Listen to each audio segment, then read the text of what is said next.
देखिए आज हम लोगों ने इसके पहले क्या देखा था।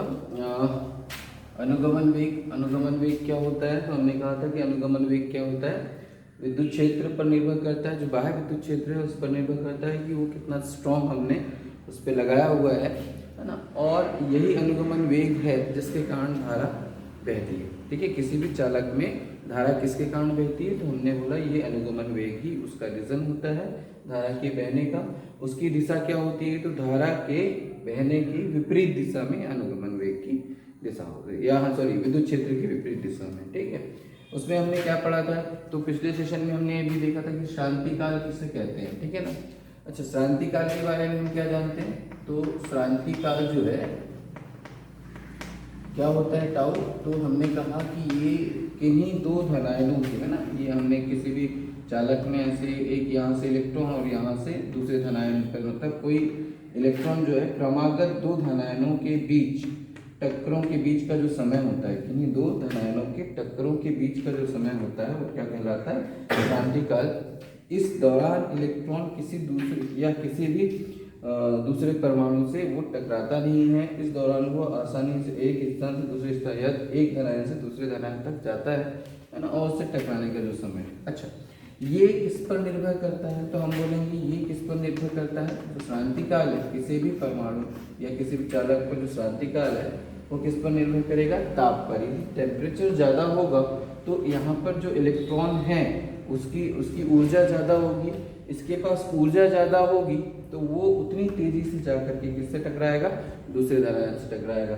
यदि इसका वेग ज़्यादा होगा, वेलोसिटी ज़्यादा होगी, इसका वेग ज़्यादा होगा, वेग ज़्यादा होने से टाउ क्या हो जाएगा, यहाँ से यहाँ तक टकराने में जो लगेगा समय, वो समय क्या हो जाएगा, कम हो जाएगा। मतलब ताप के बढ़ने से क्या हो जाएगा, आपका ये जो शांति काल है वो कम हो जाएगा, आपका शांति काल कम हो जाएगा। ताप बढ़ने से शांति काल आपका जो टाउ है वो क्या हो जाता है, कम हो जाता है। ठीक है, ये चीज़ हमने देखा था। ठीक है, और वो समय क्या था, शांति काल क्या था, तो मैंने आपसे कहा था। अच्छा, उसके बाद जो टाउ हमने जो लिया था वो क्या था, औसत समय था। औसत समय मतलब प्रत्येक इलेक्ट्रॉन, जितने भी इलेक्ट्रॉन किसी भी चालक में है, उन चालकों की गति जो उसमें गति है, उसमें जो दो धनायनों के बीच प्रत्येक इलेक्ट्रॉनों का जो अपने पास समय लगा था, जैसे अपने सारे समय को क्या किया था, सारे इलेक्ट्रॉनों के समय को ऐड कर दिया था। जितना भी समय लग रहा है, हो सकता है किसी को ज़्यादा लग रहा है, किसी को कम लग रहा है, किसी को 1 मिलीसेकंड लग रहा है, किसी को मतलब उससे भी कम लग रहा हो ना। तो ऐसे इस तरह से मतलब बहुत कम, सबका हमने क्या निकाल लिया था, औसत निकाल लिया था, उसको हमने टाउ कहा था। तो ये जो टाउ था वो औसत था, प्लस करके हमने क्या किया था। तो ये किस पर निर्भर करेगा, जो शांति काल है वो किस पर निर्भर करेगा, तो हम बोलेंगे ताप। ठीक है, यदि ताप को बढ़ा दिया जाए तो शांति काल कम हो जाएगा। ठीक है, और शांति काल मतलब सीधी सी बात है, इसका वेग बढ़ जाने से टाउ क्या हो जाएगा, कम हो जाएगा। ठीक है, तो आपको ये याद रखना है ना कि जो शांति काल है उसको कौन इफेक्ट करेगा। क्वेश्चन कभी कभी पूछ लेता है कि शांति काल क्या होता है, उसको प्रभावित करने वाला कारक बताइए, तो हम क्या बोलेंगे, ताप। ठीक है, शांति काल को प्रभावित करने वाला कारक क्या है, ताप। ताप को बढ़ाने से शांति काल क्या हो जाएगा, कम हो जाता है। ठीक है, कम क्यों हो जाता है, जस्ट अभी हमने बताया कि वेलोसिटी बढ़ जाएगी, वेलोसिटी बढ़ जाने से ये जल्दी से टकरा जाएगा। ठीक है, दूसरा डेंसिटी मैंने आपको बताया हुआ था, यदि घनत्व काफ़ी ज़्यादा हो है ना, किसी भी परमाणु में, मतलब किसी भी चालक पर परमाणुओं का जो डेंसिटी काफ़ी ज़्यादा हो, तो काफ़ी पास में होंगे, तो वहाँ वो इलेक्ट्रॉन जो होंगे जो टकराएंगे वो काफ़ी जल्दी टकराएंगे, है ना। तो वो भी एक रीज़न हो सकता है। ठीक, उसके बाद हम ये जो E/N है, तो आप जानते हैं कि विशिष्ट द्रव्यमान होता है इसका, इलेक्ट्रॉन का, है ना। E/N जो है अपने पास, E क्या है, आवेश है, किसी भी एक इलेक्ट्रॉन पर जितना आवेश होता है आप लोग जानते हैं उस आवेश को। ठीक है, 1.6 × 10⁻⁻19 कूलम। ठीक है ना, m कितना होता है, तो 9.1 × 10⁻31 kg, ये होता है आपका किलोग्राम। ठीक है, यहाँ पर दो अपने पास अननोन क्वांटिटीज है, तो वो है E, जो हम नहीं जानते हैं वो हम लगाएंगे। जो सबसे पहले क्या क्रिएट करेंगे, वो विभवांतर with the help of power house ले लो, या फिर हम बैटरी का थ्रू लेते हैं। तो बैटरी के थ्रू हम क्या करेंगे, बाहर जो विद्युत क्षेत्र क्रिएट करते हैं या तो बैटरी के थ्रू करेंगे ना, तो वो जो बाहर विद्युत क्षेत्र के कारण क्या जनरेट होता है, जनरेट होता है। इसकी दिशा क्या होती है, तो मैंने कहा था आपको ई के विपरीत दिशा में। ठीक है, ये चीजें हमने देख लिया था। ठीक है, अनुगमन क्या होता है, अनुगमन वेग क्या होता है, ये भी मैंने आपको बता दिया था कि क्या होता है, उसमें वेग के साथ में वो थोड़ा सा क्या होता है, अपनी एक निश्चित दिशा में, है ना, या विद्युत क्षेत्र की विपरीत दिशा में सारे के सारे इलेक्ट्रॉन क्या होते हैं, खिसक जाते हैं। तो अनुगमन वेग भी क्या है, औसत वेग है। ठीक है, अच्छा, अनुगमन वेग कैसा है, एक औसत वेग है जो एक निश्चित डायरेक्शन में होता है, एक निश्चित दिशा में होता है ना। तो वो जो दिशा होती है, अच्छा, अब इस अनुगमन वेग के कारण मैंने कहा कि धारा प्रवाहित होती है, तो वो कैसे होती है, तो हम रिलेशन बनाते हैं। ठीक है, किसमें रिलेशन बनाएंगे, तो अनुगमन वेग और धारा में संबंध, और धारा में संबंध, ठीक है ना। तो हम रिलेशन बनाएंगे किसके बीच, तो हमने बोला drift velocity, relation between drift velocity and what, drift velocity and current. ये हम देखते हैं ना कि भाई सीधी सी बात है कि अनुगमन वेग क्या है, धारा जो क्रिएट करेगा, धारा जो उत्पन्न होती है वो किसके कारण होती है, अनुगमन वेग के कारण होती है। तो कहीं ना कहीं कोई ना कोई रिलेशन होगा किसके बीच, अनुगमन वेग और धारा के बीच। तो उस रिलेशन को हम निकालेंगे, तो उसके लिए हम क्या ले लेते हैं, ये हमारे पास एक चालक है, ये हमने एक चालक ले लिया। ठीक है, ये ठीक। अब इलेक्ट्रॉन, अच्छा, यहाँ बाहरी क्षेत्र पर हमने क्या किया है, तो हमने बाहरी क्षेत्र पर यहाँ पे क्या लगा दिया, एक बाह्य विद्युत क्षेत्र लगा दिया। ये बैटरी की सहायता से हमने क्या किया, इसमें ये इस तरह से यहाँ पे प्लस जो है विभवांतर उत्पन्न हो जाएगा, है ना, और इसको ऋणात्मक विभव पर रखा। ठीक है, तो यहाँ पर एक विद्युत क्षेत्र उत्पन्न हो जाएगा जिसको हम बोलेंगे ई। क्लियर है, ये जो ई है ई प्लस से माइनस की। अच्छा, फिर से यहाँ पे जो इलेक्ट्रॉन जो कि उसमें गति से वेग कर रहे थे, उसमें वेग से गति कर रहे थे, तो वो क्या होते हैं, इस ई के कारण, बाह्य विद्युत क्षेत्र के कारण एक निश्चित डायरेक्शन में, है ना, ये भी अपन जानते हैं कि ये किस वेग से जा रहा होगा, वीडी वेग से। किस दिशा में, इस दिशा में। यहाँ पे इलेक्ट्रॉन होगा तो वो भी किस दिशा में जा रहा होगा, तो हमने बोला वीडी वेग से। ये मानकर चलते हैं कि इसकी जो लंबाई है, इसकी लंबाई हम क्या मानकर चलते हैं, एल। ठीक है, इसका जो अनुप्रस्थ काट का क्षेत्रफल है, इसको अपन क्या मानकर चलते हैं, इसका क्षेत्रफल ए मानकर चलते हैं। ये जो चालक लिया है उसका क्षेत्रफल ए मानते हैं और इसकी लंबाई को एल मान लेते हैं। ठीक है, तो हम ये लेते हैं, चलो हम ले लेंगे, माना कोई चालक, है ना, जिसकी लंबाई कितनी है, हमने बोला लंबाई एल। ठीक, एल है, तथा अनुप्रस्थ काट का क्षेत्रफल कितना है, ए, ऐसा मान लेते हैं। ठीक है, अनुप्रस्थ काट का क्षेत्रफल मतलब हम यहाँ पर ऐसे लेके चलते हैं। ठीक है, अनुप्रस्थ काट का क्षेत्रफल ये वाला अपने पास क्षेत्रफल है। यहाँ पर यदि अपन लेते हैं तो ये इसको यहाँ से काट देती है, इसका क्षेत्रफल हो जाएगा। ठीक है ना। अच्छा, हमने कितना बाह्य विद्युत क्षेत्र कितना लगाया, तो बाह्य विद्युत क्षेत्र है ना, ई लगाने पर हम क्या बोलेंगे कि इलेक्ट्रॉन्स मतलब चालक में उपस्थित इलेक्ट्रॉन, चालक में उपस्थित इलेक्ट्रॉन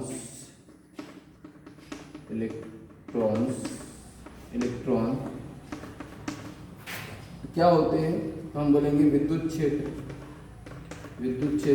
ई के विपरीत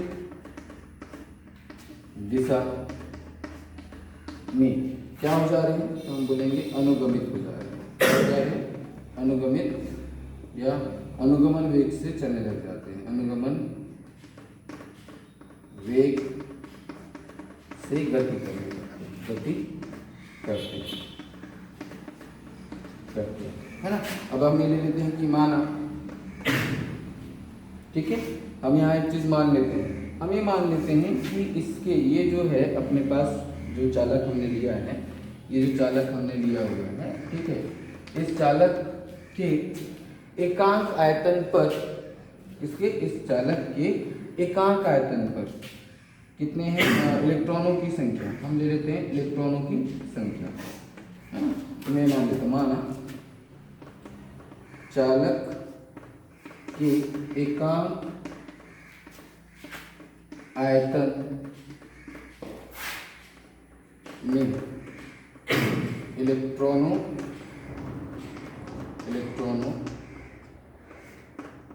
की संख्या कितनी है, n, ठीक है। ध्यान दो थोड़ा सा, मैंने क्या बोला, एकांक आयतन पर हम मान लेते हैं, या इसको हम क्या बोल देंगे, आयतन घनत्व बोल देंगे, आयतन घनत्व, इलेक्ट्रॉनों का आयतन घनत्व, इलेक्ट्रॉन आयतन घनत्व, ठीक है, कितना है अपना, n है। एकांक, मैंने क्या बोला, एकांक आयतन पर कितना है, n है, तो 2 आयतन पर कितना हो जाएगा, 2n हो जाएगा, 3 आयतन पर 3n हो जाएगा, 4 आयतन पर 4n, तो ये टोटल आयतन क्या होगा, तो भाई आयतन बराबर क्या होता है, तो हम पढ़ चुके हैं, आयतन बराबर होता है लंबाई गुणित चौड़ाई और गुणित ऊंचाई, लंबाई गुणा चौड़ाई गुणित ऊंचाई। लंबाई गुणित चौड़ाई क्या होता है, तो हम बोलते हैं क्षेत्रफल, होता है कि नहीं, और क्षेत्रफल गुना ऊंचाई क्या कहलाता है, आयतन, और यहाँ पर क्षेत्रफल कितना है, a, ठीक है, और ये लंबाई कितनी होगी या ऊंचाई, इसको ऊंचाई भी बोल सकते हैं, मैं इसको ऐसे रख दूँ ये ऊंचाई हो जाएगा, इसको उठा करके ऐसे कर दूंगा, है ना, तो ये हो गया l, तो a इंटू एल क्या मिला, आयतन। फिर तो वही बात, हमने ये बोला कि एकांक आयतन पर, हमने बोला एकांक आयतन में इलेक्ट्रॉनों की संख्या कितनी मानकर चला, n मानकर चला, ठीक है ना। तो देखिए एकांक आयतन पर n, तो 2 आयतन पर 2n, 3 आयतन पर 3n, 4 आयतन पर 4n, तो Al आयतन पर कितना होगा, तो NaL, अतः ये चालक पर कुल इलेक्ट्रॉनों की संख्या, इलेक्ट्रॉन की संख्या कितना हो जाएगा, NaL हो जाएगा, हो जाएगा नहीं हो जाएगा भाई, एकांक आयतन पर कितना है, तो हमने बोला n, तो Al आयतन पर कितना हो जाएगा, n इंटू Al, हो जाएगा नहीं हो जाएगा, तो ये हमारे पास हो गया, ये होगा, ठीक है। अच्छा फिर से वही कि हमको ये मालूम है, ये क्या मिला बेटा, तो ये संख्या मिली, इसको मैं कैपिटल N बोल देता हूँ, है ना, मतलब इस पर इतने आयतन पर इलेक्ट्रॉनों की संख्या कितनी हो गई, n, ठीक है। अतः हमको मालूम है चार्ज बराबर क्या होता है, आवेश बराबर कितना होता है, तो बोलते हैं हम Ne plus minus n into e, n क्या होता है यहाँ पर, इलेक्ट्रॉनों की संख्या। तो इस पूरे चालक पर, इस पूरे मतलब Al आयतन पर कुल इलेक्ट्रॉन कितने हैं, तो हमने बोला NaL, ये इलेक्ट्रॉन कितने हुए, NaL, इस पूरे चालक पर कितने इलेक्ट्रॉन, इलेक्ट्रॉनों की संख्या NaL, क्योंकि मैंने बोला एकांक पर n है, एकांक आयतन पर l है, तो 2 आयतन पर 2n हो जाएगा, 3 आयतन पर 3n, 4 आयतन पर 4n, तो Al आयतन पर कितना हो जाएगा, NaL, ओके। तो हमारे पास इलेक्ट्रॉनों की संख्या, मतलब इस पूरे चालक पर इलेक्ट्रॉनों की संख्या कितनी हुई, तो हम मान लेते हैं n is equal to what, NaL, ये हो गया हमारे पास, ठीक है। अब हमको ये मालूम है कि आवेश, तो आवेश कितना होगा, अतः चालक पर कुल आवेश कितना हो जाएगा, Q इज इक्वल्स टू, तो मैं बोलूंगा plus minus capital N into e, ऐसे हो जाएगा, ठीक है, क्योंकि यहाँ पर ये जो N है वो हमारे पास, इसमें भी जितना आवेश कितने इलेक्ट्रॉन के कारण है, तो भाई नंबर ऑफ इलेक्ट्रॉन्स हमको मालूम है, कितने मालूम है, तो हमको यहाँ पर टोटल इलेक्ट्रॉन कितने हैं, तो रख दो ये वाला मान, तो क्या हो जाएगा NaL इंटू ई, और यहाँ पर क्या लगा दूं मैं, माइनस, क्यों, क्योंकि यहाँ पे आवेश क्या है, इलेक्ट्रॉन के कारण है, तो मैंने यहाँ पे माइनस लगा दिया, अभी ठीक है। तो हमारे पास कुल आवेश कितना हो गया भाई इस चालक पर, यहाँ पे लिख दूंगा चालक या दिए चालक पर, दिए गए चालक पर, है ना, दिए गए, क्योंकि हम इस चालक की बात कर रहे हैं और अलग अलग के लिए अलग अलग होगा ना भाई। दूसरा वाला लेता चालक, उसका मान लो क्षेत्रफल A2 होता, A3 होता, तो हमने यहाँ पर दिए गए चालक पर कुल आवेश कितना हो गया, हमने बोला Q = -NaLe। ये क्या हुआ, कुल आवेश हो गया। ठीक है, ठीक। अब देखते हैं यहाँ पर अपने पास तो ये हो गया। इसके बाद थोड़ा सा हम क्या करें, तो हमने क्या निकाल लिया, आवेश निकाल लिया, कुल आवेश। इस चालक पर क्या निकाल लिया, कुल आवेश। अब थोड़ा देखिए, इसको नोट कर लीजिएगा। अब देखिए हम क्या निकालते हैं, थोड़ा समझिए। मैंने क्या कहा, यदि ये लास्ट वाला इलेक्ट्रॉन यहाँ से पार होता है ना, देखिए सारे इलेक्ट्रॉन इस अनुप्रस्थ काट के क्षेत्रफल से क्या होंगे, पार होंगे, है ना। तो इससे अपन को ये बोलते हैं कि कितने समय में, जितने समय में, तो वही क्या करेंगे, करंट उत्पन्न करेंगे, है ना। धारा हमको मालूम है, धारा मतलब क्या, t समय में किसी भी अनुप्रस्थ काट से गुजरने वाले इलेक्ट्रॉनों या आवेशों की संख्या को हम क्या बोलते हैं, धारा बोलते हैं। ठीक है ना। तो यहाँ पर वही चीज अपन लेते हैं, ये जो इलेक्ट्रॉन है, कौन सा इलेक्ट्रॉन, ये वाला इलेक्ट्रॉन किस वेग से चल रहा है, vd वेग से चल रहा है। अब ये यहाँ से यहाँ तक की दूरी कितनी दूरी है, l, है ना। तो हमको मालूम है क्या कि vd = क्या हो जाएगा, तो लेंथ, अपने पास ये इतनी पूरी दूरी तय करेगा इलेक्ट्रॉन। भाई सारे के सारे इलेक्ट्रॉन इस अनुप्रस्थ काट के क्षेत्रफल से क्या करेंगे, पार करेंगे। तो कुछ इलेक्ट्रॉन इधर, कुछ इलेक्ट्रॉन इधर, तो हम बोलेंगे कि इतने सारे जो इलेक्ट्रॉन है, इतने सारे इलेक्ट्रॉन इस अनुप्रस्थ काट के क्षेत्रफल से पार कर गए। यहाँ पर जितने भी इलेक्ट्रॉन हैं वो सारे के सारे यहाँ से पार कब कर जाएंगे, जब ये अंतिम इलेक्ट्रॉन ये यहाँ से पार कर जाए। मतलब यहाँ का आखिरी इलेक्ट्रॉन यहाँ से इस अनुप्रस्थ काट के क्षेत्रफल को पार कर गया, तब हम ये कहेंगे कि यहाँ के सारे इलेक्ट्रॉन, इतने सारे इलेक्ट्रॉन क्या होंगे, या इतना आवेश इस अनुप्रस्थ काट के क्षेत्रफल से पार कर गए। बात समझ में आ रही है। तो यहाँ पर ये जो इलेक्ट्रॉन है ये दूरी तय करेगा। तो हमने बोला, क्योंकि हमको मालूम है ये क्या होता है, vd अनुप्रस्थ, ये जो अनुगमन वेग है, ये हमारे पास क्या, इसको vd ऐसे छोटा लिख देता हूँ ना, ये एक ही है, बस ये बस लिखा है ड्रिफ्ट वेलोसिटी की वजह से d लिखा जाता है। ठीक है, तो ये हमको क्या मिल जाएगा भाई, तो L/P। मतलब समझ में आ रही बात, कि हमने ये बोला कि यहाँ से यहाँ तक जाने में किससे, अनुगमन वेग से किसी भी इलेक्ट्रॉन को यहाँ से यहाँ तक जाने में कितना समय लगता है, t समय लगता है। तो इसको अपन ऐसे भी ले सकते हैं, माना इलेक्ट्रॉन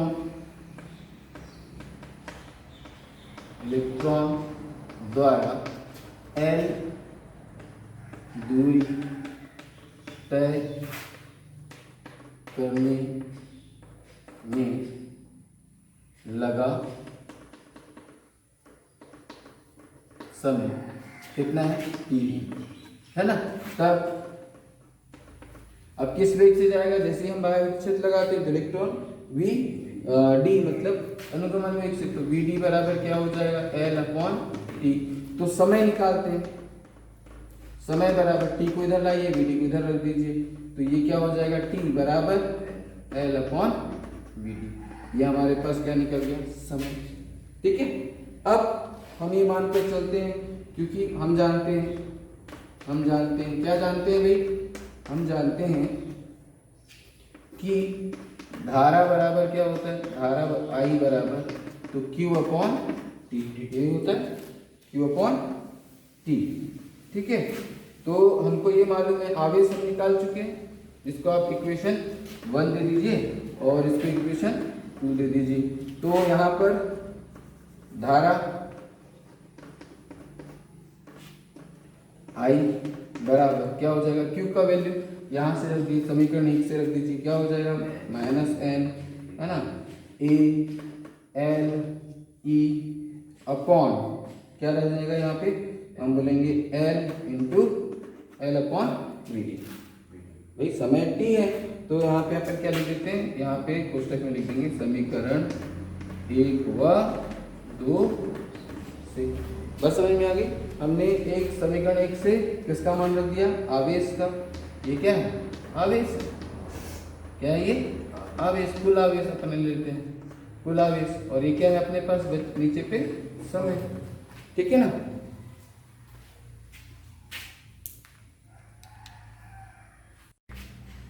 तो देखिए यहाँ पे हमने ये वैल्यू रख दी, तो ये L से ये L कैंसिल हो जाएगा, तो धारा I बराबर हमको क्या मिल जाएगा, माइनस N E A, ये हो गया है ना, और ये क्या हो जाएगा V D।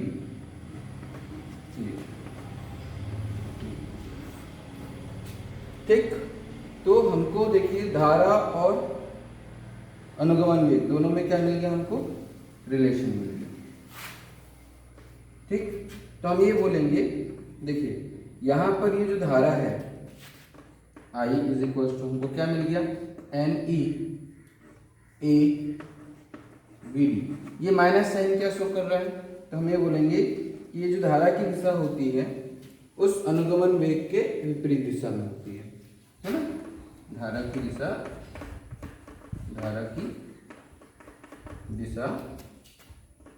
अनुगमन वेग के विपरीत दिशा में होती है।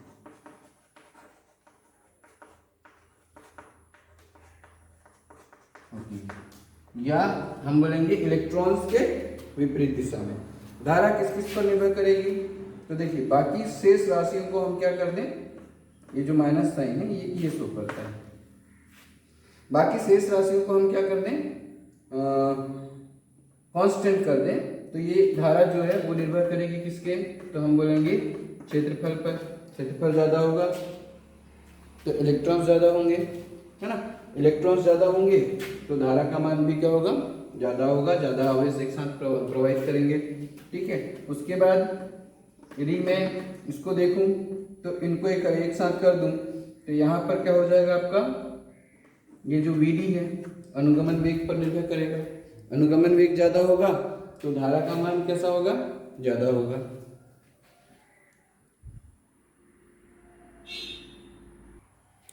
ठीक है, तो इस तरह से हम N क्या है यहाँ पर, तो धारा का घनत्व ये तो कांस्टेंट रहेगा, E जो है आवेश ये भी कांस्टेंट रहेगा, अर्थात धारा का मान इन दो चीजों पर क्या करेगा, निर्भर करेगा। अच्छा, धारा घनत्व में जैसे इसका मान यदि हम बोले, यदि इन दोनों को क्या कर दें, इन तीनों को कांस्टेंट कर देते हैं, तो ये हमारे पास जो N है धारा, मतलब अपन क्या बोलेंगे धारा घनत्व, ये इलेक्ट्रॉनों का जो घनत्व है ना, यदि इसका मान भी बढ़ा दें तो इसका मान भी बढ़ जाएगा। ठीक है, क्षेत्रफल बढ़ने से ऑब्वियसली हमारे पास ये बढ़ जाएगा। ठीक है ना, तो इस तरह से हम क्या करेंगे, धारा और अनुगमन वेग में संबंध को स्थापित करेंगे। आई थिंक समझ में आ गया होगा। अच्छा, इसमें एक छोटा सा और चीज देख लेते हैं। तो हमको ये धारा मिल गई, ठीक है, यहां पर हमको क्या मिल गई, तो ये धारा क्या मिली, तो माइनस NE A ये धारा का मान मिल गया। ठीक है, अब हमको मालूम है, सॉरी यहाँ पे हम बात करते हैं धारा घनत्व की। धारा घनत्व आप लोग जानते हैं क्या होता है, ठीक है ना। तो धारा घनत्व क्या होगा, तो हमारे पास क्या है, ये I इज इक्वल टू क्या हुआ, माइनस NE A VD। मैं इसमें क्या करता हूँ, A को यहाँ ला लेता हूँ, क्योंकि हमने पढ़ा हुआ है किसी भी चालक के प्रति एकांक क्षेत्रफल से गुजरने वाली धारा को हम क्या बोलते हैं, धारा घनत्व। इसको आप यहाँ ला लीजिए, तो I upon A is equal to what, तो बच जाएगा हमारे पास NE VD। तो ये हमको क्या मिल गया, धारा घनत्व मिल गया। तो धारा घनत्व भी आप यहाँ से निकाल सकते हैं। तो धारा घनत्व और अनुगमन वेग में संबंध यदि आपसे पूछेगा तो आप ऐसे निकाल सकते हैं। देखिए, धारा घनत्व और अनुगमन वेग में ऐसे इसको लिख सकते हैं, धारा घनत्व व अनुगमन वेग में संबंध, अनुगमन वेग में संबंध यदि आप निकालना चाहें तो ऐसा निकाल सकते हैं, धारा घनत्व व अनुगमन वेग में संबंध, सीधी सी बात है। ठीक है, कुछ नहीं किया, एक को नीचे ला लिया, ठीक है, इससे हमको क्या मिल गया, धारा घनत्व मिल गया। धारा घनत्व क्या होगा, तो किस पर निर्भर करेगा, तो हम बोलेंगे अनुगमन वेग पर। और हम क्या, ये क्या है, यदि इन दोनों को कांस्टेंट कर दे तो ये क्या है, तो ये हमारे पास इलेक्ट्रॉनों का घनत्व है, या हम बोलेंगे प्रति एकांक आयतन पर उपस्थित इलेक्ट्रॉनों की संख्या। तो ये इस पर भी निर्भर करेगा। वो यदि प्रत्येकांक आयतन पर उपस्थित इलेक्ट्रॉनों की संख्या ज़्यादा होगी तो धारा घनत्व का मान भी ज़्यादा होगा, Vd ज़्यादा होगा तो धारा घनत्व का मान भी ज़्यादा होगा। इस तरह से हमारे पास क्या हो गया, तो ये रिलेशन निकल गया। इसके बाद इसी से यदि चाहेंगे तो हम लोग क्या करेंगे, ओम्स लॉ, ओम के नियम का सत्यापन किया जाएगा। ठीक है, ओम के नियम का सत्यापन। ओम का नियम क्या कहता है, तो मैं आपको बता दूं, ओम का नियम कहता है कि V is proportional to I।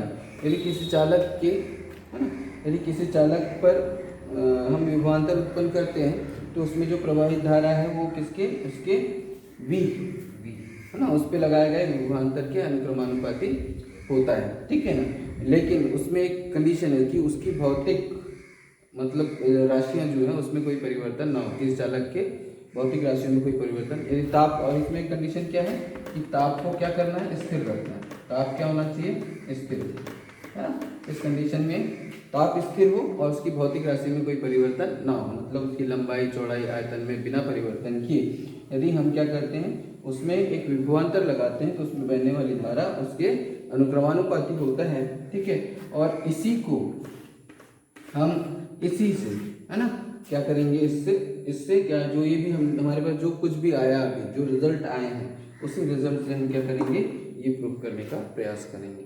ठीक है, तो ये हमारे पास क्या है, रिलेशन हुआ। इसके जस्ट बाद हम ये करेंगे, ये नेक्स्ट क्लास में हम इसको करेंगे। ठीक है।